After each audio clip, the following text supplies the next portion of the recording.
माँ बाप मेहमान नहीं होते। रितु से फोन पर उसकी मम्मी शोभा ने पूछा, क्या बात है रितु, इतनी परेशान क्यों हो?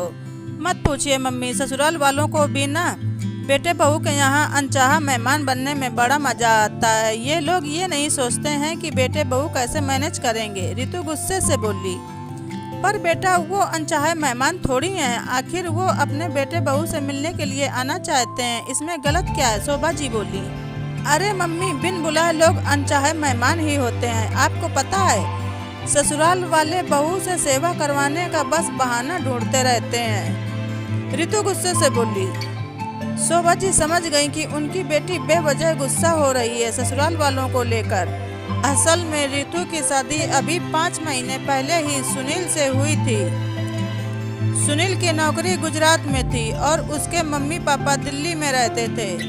तो शादी के 15 दिन बाद ही रितु सुनील के साथ गुजरात चली गई थी और उसने भी वहां नौकरी कर ली थी। उसे ससुराल वालों को ज़्यादा जानने का मौका नहीं मिला। अब जब रितु के सास ससुर अपने बेटे बहू के पास कुछ दिन रहने आ रहे तो रितु को वो अनचाहे मेहमान लग रहे हैं। बेटा, तुम ऐसा कैसे कह सकती हो? पहले उन्हें देखो समझो, फिर कोई राय बनाना उनके बारे में। मत भूलो, हम भी किसी के सास ससुर बनेंगे। तुम्हारी भाभी भी ऐसा सोचेंगी। तो ये बोल शोभा जी ने फोन रख दिया। उधर रितु ने न चाहते हुए भी सास और ससुर जी का स्वागत किया और उसने 3 दिन की छुट्टी ले ली थी। अगले दिन रितु जब उठकर आई तो सास को रसोई में देखकर बोली, अरे मम्मी, आप इतनी जल्दी उठ गए?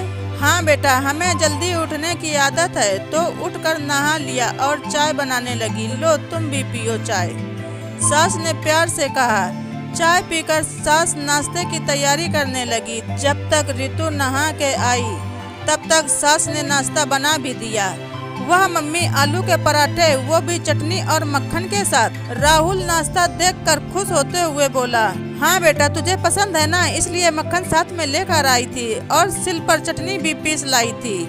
माँ ने कहा, मम्मी पराठे बहुत अच्छे बने हैं। मुझसे तो इतने टेस्टी पराठे बनते ही नहीं, रितु बोली। मम्मी, इसे भी कुछ सिखा देना आप, सुनील रितु को चिढ़ाते हुए बोला। रितु नाश्ते के बाद दोपहर के खाने की तैयारी करने रसोई में गई। पीछे पीछे सासू जी भी पहुंच गईं। अरे मम्मी, आप बैठिए ना, रितु बोली।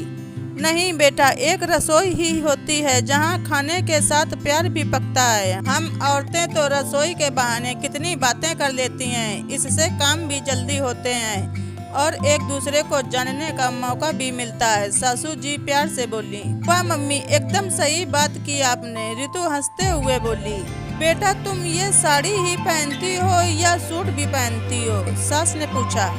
वो हाँ नहीं, असल में मम्मी आप लोग आए हैं तो इसलिए। रितु ये बोलकर चुप हो गई। बेटा, हम आए हैं तो क्या इसका मतलब ये नहीं कि तुम्हारी आज़ादी छिन गई? तुम हमारे पीछे जैसे रहती हो वैसे ही रहो, तभी हमारा रिश्ता बनेगा, वरना तुम्हें हमारा आना बोझ लगने लगेगा।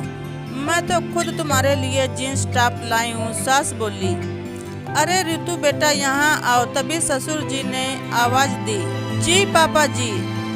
हाँ जी पापा जी, रितु ससुर के कमरे में आकर बोली। बैठो बेटा, तुम्हें अपने परिवार से मिलाता हूँ, ससुर जी एल्बम निकालते हुए बोले।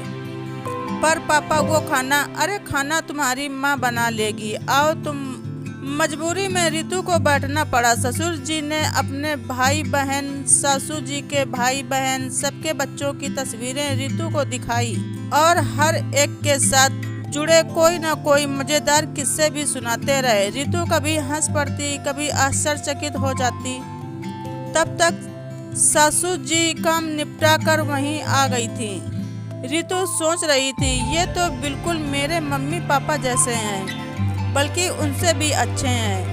तो क्यों लोग सास ससुर के बारे में इतनी बातें करते हैं? उसे खुद की सोच पर भी शर्म आ रही थी कि बिन जाने मैंने मम्मी पापा के लिए ऐसे शब्द बोले थे। ऐसे ही हंसी खुशी दिन बीतने लगे। रितु कभी ऑफिस जाती, कभी घर में काम करती। ऑफिस जाने पर सासू माँ उसकी पूरी मदद करती। बेटा सुनील, अब हमारा टिकट करवा दे तू। पापा बोले। तभी रितु बोली, नहीं मम्मी पापा, मैं अभी आप लोगों को जाने नहीं दूंगी, आपसे अभी बहुत कुछ सीखना है मुझे। अरे बेटा, तुम खुद इतनी प्यारी हो, तुम्हें सब तो आता है, सास ने बड़े प्यार से कहा। नहीं मम्मी, मैं आप लोगों को नहीं जाने दूंगी। आंखों में आंसू भर रितु सासू माँ से लिपट गई। उसका प्यार देखकर ससुर जी और सास ने और कुछ दिन रुकने का फैसला किया।